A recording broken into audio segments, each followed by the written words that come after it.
লাগছে বিয়ে করে ছাড়ছে আর কি। আমার চোখের পানিতে তোমাদের সংসার কতটা ভালো যাবে। এই বুড়ি তোর সমস্যা কি? কোনোদিন মাফ করবে না তোমাদেরকে, কোনোদিন মাফ করবে না। আপনার কাছে মাফ চাই ভাই, হাত জোর করে। কি এক সার্কাস চলতেছে রে ভাই। প্রথম কথা হইতেছে মামুন তার নতুন বয়স চেহারা দেখাইতেছে না। এইদিকে মামুনের বিয়ের খবর শুনে ভাষায় ভাঙচুর করতেছে লাইলা। মামুনের বিয়ের খবরে ভেঙে পড়েছেন টিকটকার। এগুলা দেখে জনি সিং মামুনের কাছে এসে জিজ্ঞেস করলো, তুই ভালোবাসলে একজনকে বিয়ে করলে আরেকজনকে কেন? এটা আমি যাকে ভালোবাসি আমি তাকে বিয়ে করছি। অবাক হবার কিছুই নাই, লাইলাকেও ভালোবাসতো মা হিসাবে। এই মামুনরে মানুষ করার জন্য লাইলা কি কি করছে জানেন? চিনো মামুনকে? মামুনকে আমি 4টা বছর মায়ের আদর যত্নে ছেলেকে বড় করেছে, কিন্তু সেই ছেলে বড় হয়ে এখন মায়ের অবদানকে অস্বীকার করতেছে। 4 বছর আমার নষ্ট করছি, আমার লাইফের 4টা বছর নষ্ট করছি। মামুন ভাই 4টা বছর কোন সম্পর্কের ভিত্তিতে একই সাথে তলায় থাকছেন ওইটা তো জানাইলেন না, কিন্তু এখন মামলা খাওয়ার পর বোন নামে আবল তাবল কথা বলতেছেন। কিভাবে বোন হিসেবে তার এক ছাদের নিচে থাকলেন? কিভাবে আপনি দর্শন তাকে প্রশ্ন করেন না। এইদিকে আবার সেই দাবি করা বউ নিয়ে এখন নিজের হাজবেন্ডের মানে শাশুড়ির সমালোচনা করতেছে।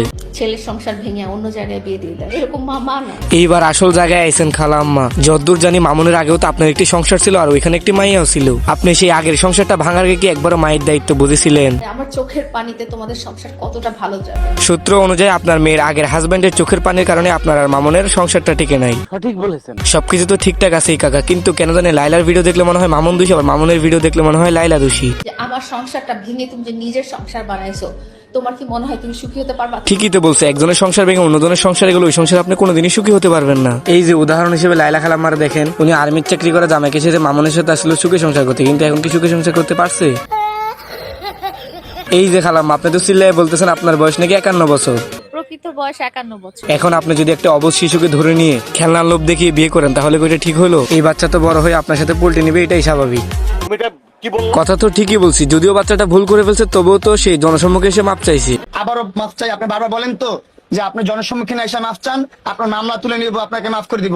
এই যে মাফ চাচ্ছি। যদি এরপরে এই মামুনের মাপ না করা হয় তবে আমি বলবো দোষ এই মামুনেরই।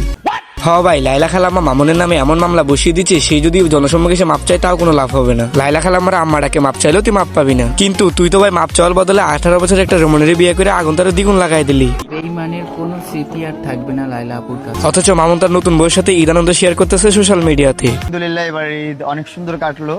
এবার ঈদ পরিবার বর্গের সাথে কাটালাম। এগুলা দেখে লাইলার জীবনে যে মামুন নামে কোনো ব্যক্তি ছিল সে এটাই ভুলে গেছে।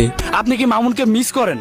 এই মামুনটা আবার কে? তোমরা খালি আসার পর থেকে মামুন মামুন করতেছো, চিনতেছি না। হাই রে খালা শেফালি, কত কি যে দেখাইলি। তবে খালাম্মা অনেক কিছুতে দেখাইলেন, অনুগ্রহ করে যে আপনাদের বিয়ের কাবিন নামাটা দেখাইতেন তাহলে মানে আর একটু সন্দেহটা দূর হইতো। তার পাশাপাশি আমি আপনার পক্ষ নিলে নিতেও পারতাম। আমি হজ করে আসছি, আল্লাহর পথে আসছি। না, এইদিকে দেখি এটাও আবার ভালো হয়েছে, এখন কার পক্ষ নিতাম? আমার নিজের কষ্ট হয়ে আমার চোখ দিয়ে পানি বের হয়েছে, আমার নিঃশ্বাস বন্ধ হয়ে গেছে। মহা মুশকিলে পড়ে গেলাম তো। আচ্ছা, আপনাদের দুজনের জন্য একটা সমাধান আছে, দেই। সমস্যার সমাধানের একটাই উপায়, আপনারা আদালত প্রাঙ্গণে একটি সালিশের ব্যবস্থা করেন, যেখানে 51 বছরের একটি বুড়ি মহিলা 17 বছরের একটি নাবালক বাচ্চাকে ভুলিয়ে বালিয়ে বিয়ে করার অনুগ্রহে ক্ষমা চাইবে। অন্যদিকে মামুনের বুদ্ধি ভালো, মামুন বিয়ে না করে 4 বছর এক ছাদের তলায় কাটাইছে, এই নিয়ে আদালতে আম্মা বলে মাপ চাবে। আমার ভুল হয়েছে, ক্ষমা করে দেন। তবে আমার কাছে মনে হচ্ছে লাইলা মামুনকে অল্প অল্প ভালোবাসতো আর মামুনও লাইলাকে অল্প অল্প ভালোবাসতো। তবে কোনো এক অনাকাঙ্ক্ষিত কারণের জন্য আজকে ওনাদের বিচ্ছেদ। তবে আমার কি ভাই, আমার তো সাবস্ক্রাইবার আর লাইক লাগে। তো আজকের ভিডিওটি এতটুকু পর্যন্ত। ভিডিওটি কেমন লাগলো কমেন্টে জানাতে পারো, আর যারা যারা এখনো চ্যানেল সাবস্ক্রাইব করে নেই ফটাফট সাবস্ক্রাইব করে দিন।